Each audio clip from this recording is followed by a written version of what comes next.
નમસ્તે ટાટ ઉચ્ચતરના તૈયારી કરતા તમામ ભાઈઓ બહેનો ને એમાંય ખાસ કરીને હિન્દી વિષયના જે ભાઈઓ બહેનો છે તેના મારા સૌને નમસ્કાર છે. ભાઈઓ બહેનો, આપણે સૌ જાણીએ છીએ કે હિન્દી વિષયની તૈયારી કરવી અને એમાંય ખાસ પદ્ધતિશાસ્ત્ર જે 20 માર્કનું પૂછાવાનું છે તેના વિશે ઘણા બધા વિદ્યાર્થીઓની કોમેન્ટ હતી કે પદ્ધતિના કંઈક નવા પ્રશ્નો લાવો. અગાઉ તો આપણે પદ્ધતિના વિડીયો મૂકી ચૂક્યા છીએ. આજે કેટલાક 100+ જેટલા બીજા પદ્ધતિના પરીક્ષાની દૃષ્ટિએ અગત્યના કહી શકાય તેવા પ્રશ્નો મૂકવાનો પ્રયત્ન કરેલો છે. એમાં ખાસ હિન્દી ભાષા શિક્ષણના જે સિદ્ધાંતો છે, પેડાગોજીના જે પ્રશ્નો છે એ તમારી સમક્ષ મૂકવાનો પ્રયત્ન કરેલો છે. આપણે સૌ જાણીએ કે પરીક્ષા ખૂબ નજીક છે. હવે 8-10 દિવસ જેટલો આપણી પાસે ટાઈમ છે. આમાં આપણે ઘણું બધું આપણું વિષયવસ્તુ અને પદ્ધતિ બંને કવર કરી અને જો ચાલશું તો આપણે અચૂક મેન સુધી પહોંચી શકશું. કારણ કે આ વિષયવસ્તુ અને પદ્ધતિશાસ્ત્ર એ જ આપણી પાસે તાકાત છે. એ તાકાતના જોરે આપણે મેન્સની પરીક્ષા આપી શકીશું. હવે બહેનો, આપણે સૌ ખૂબ તૈયારી કરી રહ્યા છીએ અને હિન્દીની આજ સુધી તમે જોયું છે કે યુટ્યુબમાં કોઈએ હિન્દી પદ્ધતિ માટે કે હિન્દી વિષયવસ્તુ માટે વિડીયો બનાવેલ નથી. પહેલી વખત આપણે તમારા બધાના સાથ અને સહકારથી અને તમારા બધા માટે મહેનત કરીને આ બનાવવાનો પ્રયત્ન કરેલો છે. આની PDF પણ તમને અચૂક છે મળી જશે. કઈ રીતની આખી પ્રોસેસ છે એ આપ સૌ જાણો છો, તો એ પ્રમાણે છે એ તમે વ્યવહાર કરજો જેથી કરીને તમને PDF પણ મળી રહેશે. અને ટેલિગ્રામ લિંક આપેલી છે તેમાં પણ તમે જોઈન થઈ જજો જેથી કરીને તમને બધી જ માહિતી છે મળતી રહે. જોઈએ આપણે આ હિન્દી પદ્ધતિશાસ્ત્રના કેટલાક પ્રશ્નો. ભાઈઓ બહેનો, તમારા માટે ખૂબ મહેનત કરી અને આ વિડીયો બધો બનાવી રહ્યો છો, તો અવશ્ય તમારે વિડીયોને લાઇક કરજો, કોઈ કોમેન્ટ કરજો જેથી કરીને મને એક નવી તાકાત મળે કે આવનારા મેન્સની પરીક્ષા માટે પણ તમને ઉપયોગી થાય તેવો વિડીયો બનાવી શકું. તો એ તમારા બધાના સાથ સહકારથી આ બધું શક્ય બનશે. તો એ તમે મને આપતા રહેજો. ભાગ 1ની અંદર શિક્ષા ઓર ભાષા શિક્ષક કી સામાન્ય અવધારણા, એમાં પહેલો પ્રશ્ન છે, शिक्षा की त्रिध्रुवी प्रक्रिया में 3 मुख्य स्तंभ कौन से है? तो मित्रों, अँ अ ब क અને સ અને દ માંથી જે આપણો આ કલર ફોન્ટની અંદર જે આપેલો છે એ આપણો જવાબ છે. તો ત્રિધ્રુવી પ્રક્રિયામાં શિક્ષક, વિદ્યાર્થી અને પાઠ્યક્રમ, આ ખૂબ મહત્ત્વના પ્રશ્નો છે, થોડુંક જોઈ લેજો. शिक्षा का चौथा स्तंभ किसे माना जाता है? तो वातावरण. वैदिक युग में शिक्षक का स्थान कैसा था? विशेष. आज के युग में शिक्षा का केंद्र क्या है? तो इसका जवाब है बाल केंद्रित. शिक्षण किस प्रकार का अर्थ है? तो कठिन या चुनौतीपूर्ण प्रशिक्षण की आवश्यकता वाला. આમ તમારા માટે આમ અલગ રીતે જવાબ તરી આવે એવા કલર ફોન્ટની અંદર છે એ આપવાનો પ્રયત્ન કરેલો છે. આ બધું તમે જાણો કે આ બધું હિન્દીનું ટાઈપ કરવું અને બધું જે મેળવવું એટલે કોઈ વિડીયો બનાવતા નથી, પરંતુ તમારા માટે મેં ખૂબ મહેનત કરી છે. એટલે અવશ્ય લાઇક, શેર કરજો, સબસ્ક્રાઈબ કરજો. ચેનલમાં નવા હો તો સબસ્ક્રાઈબ કરજો અને અન્ય વિદ્યાર્થી સુધી અવશ્ય પહોંચાડજો. છઠ્ઠો પ્રશ્ન, शिक्षक के कुछ गुण खाली जगह होते हैं जबकि कुछ प्रशिक्षण से प्राप्त होते हैं. तेनी अंदर आवे छे जन्मजात.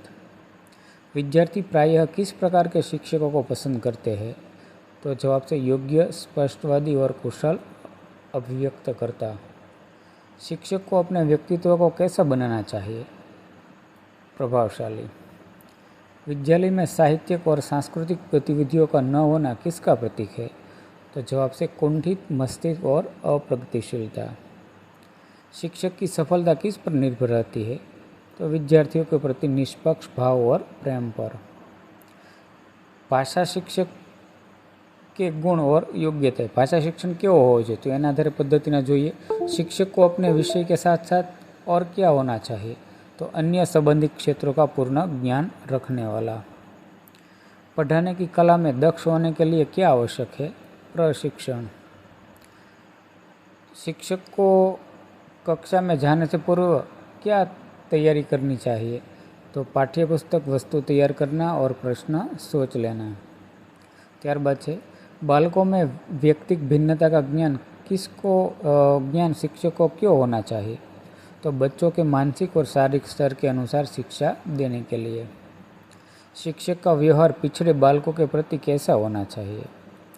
तो जवाब आवे सहानुभूतिपूर्ण। शिक्षक को किन नवीन परीक्षाओं का ज्ञान होना चाहिए? तो बुद्धि, अभिरुचि और अभिव्यक्ति परीक्षा। शिक्षक के प्रभावशाली व्यक्तित्व का बालक पर क्या प्रभाव पड़ता है? तो बालक अनुकरण करता है और आदर्शों को अपनाता है। 7वां प्रश्न, शिक्षक को सरल और स्पष्ट भाषा का प्रयोग क्यों करना चाहिए? जवाब से विषय वस्तु की रोचकता बढ़ाने और समझ विकसित करने के लिए। ત્યાર પછીનો પ્રશ્ન છે, शिक्षक का मानसिक स्वास्थ्य खराब होने पर क्या बढ़ता है? तो भय, असुरक्षा और कुसमायोजन। शिक्षक की वेशभूषा कैसी होनी चाहिए? तो उचित और साधारण। भाषा शिक्षक को किन साहित्यिक क्रियाओं का आयोजन करना चाहिए? जवाब आवश्य वाद विवाद, अंताक्षरी और कवि सम्मेलन। आज की शिक्षा व्यवस्था में शिक्षक को एक उद्योगपति क्या समझता है? तो कर्मचारी के समान। मनोरंजक कक्षा में किसकी संभावना अधिक रहती है? तो अधिगम सीखने की। हिंदी शिक्षक के ज्ञान का स्तर कैसा होना चाहिए? तो विस्तृत और गहन। किसी विशेष काल के ज्ञान के लिए शिक्षक को किन स्रोतों का अध्ययन करना चाहिए? तो ताम्रपत्र, शिलालेख, सिक्के और लोकगाथाएं। हिंदी साहित्य के अध्ययन के बिना किस भावना का विकास संभव नहीं है? तो विश्व बंधुत्व। शिक्षक को मनोविज्ञान का पारखी क्यों होना चाहिए? तो छात्रों के व्यवहार और स्तर के अनुसार पढ़ाने के लिए। शिक्षक को मौलिक चिंतन क्यों करना चाहिए? तो नए ज्ञान के विकास और छात्रों को प्रेरित करने के लिए। कक्षा की समस्याओं के समाधान के लिए शिक्षक को क्या करना चाहिए? तो क्रियात्मक अनुसंधान। हिंदी शिक्षक का दृष्टिकोण कैसा होना चाहिए? उदार, सहिष्णु और सहभागी। भाषाई कौशल्य एम है कि भाषा मुख्य रूप से क्या है? तो एक कला और कौशल्य। भाषाई कौशल्य की कुल संख्या कितनी है? 4। भाषा सीखने का स्वाभाविक क्रम क्या है?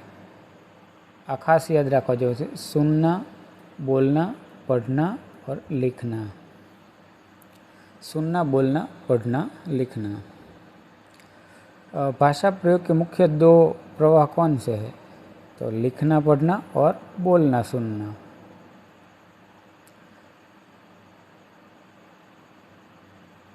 कौशल्य का अर्थ क्या है? क्रियाओं का विशिष्ट समूह जिसे क्षमता बढ़ती है। 4 पछीनो प्रश्न, भाषा कौशल्य अभिव्यक्ति का खाली जग्या पक्ष है? तो तेमा जवाब आवे छे व्यवहारिक। भाषा कौशल्य का मुख्य उद्देश्य क्या है? बोधगम्यता। भाषा कौशल कैसे प्राप्त किए जाते हैं? तो अभ्यास और प्रशिक्षण द्वारा। भाषा की कौशल्य का मुख्य आधार क्यों होता है? तो भाषा विज्ञान और व्याकरण। लिखने और पढ़ने में किन अंगों का अधिक प्रयोग होता है? तो ओष्ठ, कंठ, आँख, मन और मस्तिष्क। त्यारबाद श्रवण कौशल्य ने प्रश्न है, मनुष्य अपनी दिनचर्या का लगभग कितने प्रतिशत समय सुनने में व्यतीत करता है? तो 42 से 45%। श्रवण कौशल्य कब से आरंभ होता है? जन्म से। एक अच्छा श्रोता कैसा पाठक होता है? सावधान। भाषा शिक्षक के संदर्भ में श्रवण का क्या अर्थ है? तो सुनकर भाव अधिगम या भाव ग्रहण करना। श्रवण एक कैसी प्रक्रिया है? मानसिक और जटिल प्रक्रिया। श्रवण कौशल्य के विकास के अवसर क्या मिलते हैं? तो उपरोक्त सभी कक्षा के शिक्षण के समय, शैक्षिक क्रियाओं के समय और कक्षातर क्रियाकलाप के समय। किसी गतिविधि द्वारा श्रवण शक्ति का विकास किया जा सकता है? तो वाद विवाद और कहानी प्रतियोगिता। श्रवण कौशल्य का मूल्यांकन कैसा होना चाहिए? तो व्यक्तिगत स्तर पर श्रेष्ठ। सुनने की क्षमता का अभाव क्या कहलाता है? श्रवण दोष। श्रवण दोष के मुख्य कारण क्या हो सकता है? तो वंशानुगत और कुपोषण, दुर्घटना या आघात, माता पिता की उपेक्षा, उपरोक्त सभी।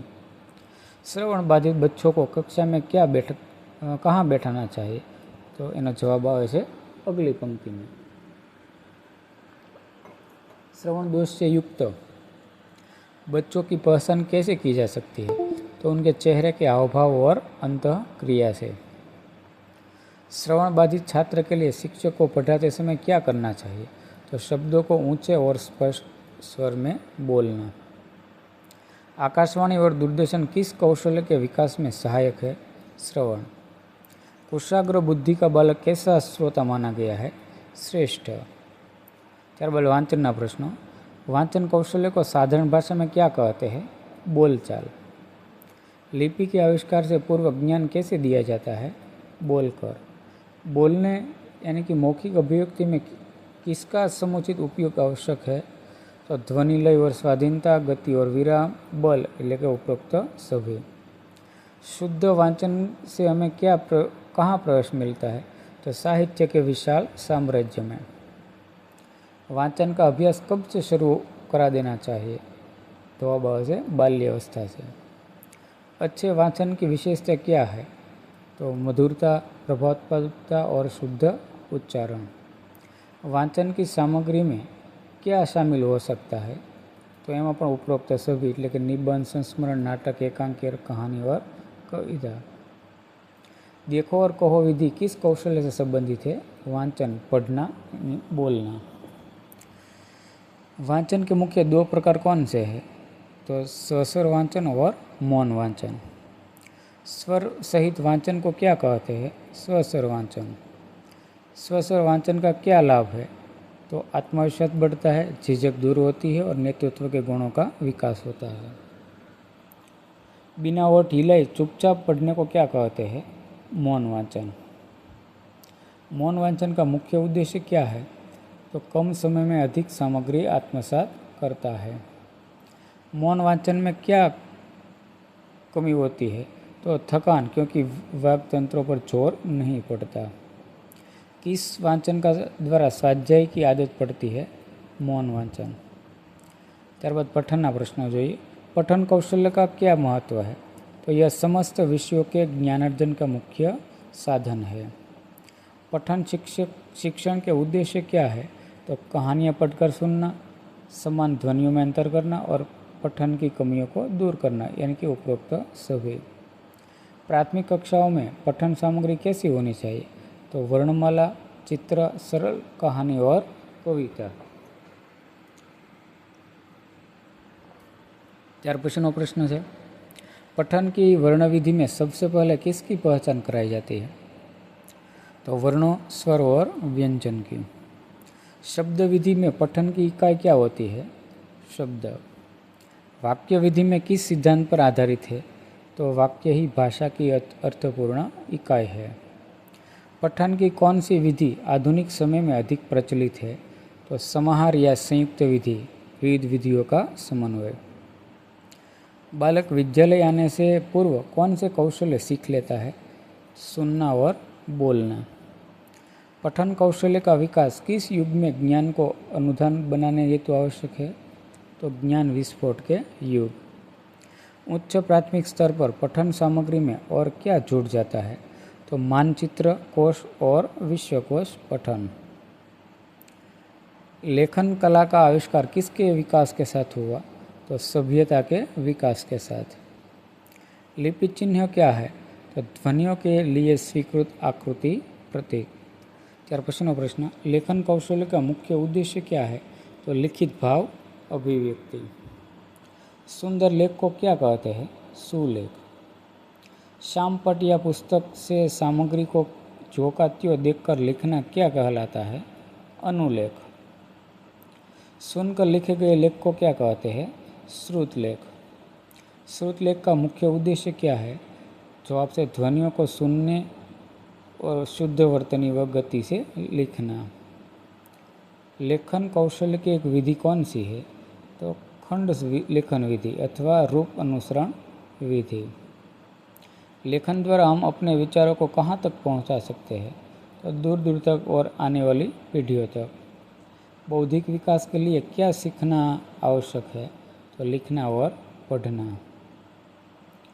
त्यार पछीनो प्रश्न, ध्वन्यात्मक पद्धति में क्या महत्वपूर्ण है? तो वर्ण की ध्वनि। अक्षर बोध विधि में सबसे पहले क्या सिखाया जाता है? तो अक्षरों का स्वरूप और ध्वनि। भाषा शिक्षण की यंत्र विधि में किसका प्रयोग होता है? तो यांत्रिक उपकरणों जैसे ग्रामोफोन या रिकॉर्डर का। मूल्यांकन कैसी प्रक्रिया है? तो सतत चलने वाली प्रक्रिया। लेखन कौशल्य में शिरोरेखा का क्या महत्व है?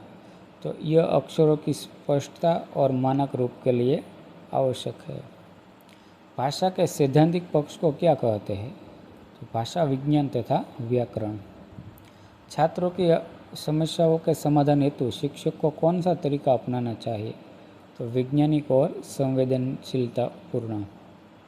शिक्षक को पुस्तकालय और वाचनालय का संगठन क्यों करना चाहिए? तो छात्रों के ज्ञानार्जन और शैक्षिक मार्गदर्शन के लिए। हिंदी भाषा पर अधिकार होने से शिक्षक के शिक्षण पर क्या प्रभाव पड़ता है? रोचकता बढ़ती है और विद्यार्थी सरलता से समझता है। अध्यापक को आत्महीनता ही की भावना से क्यों बचना चाहिए? क्योंकि उसके सम्मान और कर्तव्यों पर बुरा प्रभाव पड़ता है। स्वस्वर वांचन में किन 4 क्रियाओं का योग होता है? देखना, पहचानना, समझना, उच्चारण और अर्थग्रहण। मौन वांचन का अभ्यास कब कराया जाता है? तो जब बालक स्वस्वर वांचन में निपुण हो जाए। कवि दरबार और कविता गोष्ठी का आयोजन किस शिक्षक के लिए महत्वपूर्ण है? तो भाषा यानी कि हिंदी शिक्षक। शिक्षक को प्रेरणा का स्रोत क्यों कहा जाता है? क्योंकि वह छात्रों को प्रोत्साहित और प्रेरित करता है। क्रियात्मक अनुसंधान क्या लाभ है? तो कक्षा की समस्याओं का समाधान और स्वयं की गतिविधियों में सुधार लाने के लिए। लेखन कौशल्य में शुद्ध वर्तनी का क्या महत्व है? तो जवाब से भाषा की शुद्धता और सही अर्थ संप्रेषण के लिए अनिवार्य। श्रवण कौशल्य में चिंतन मनन की क्या भूमिका है?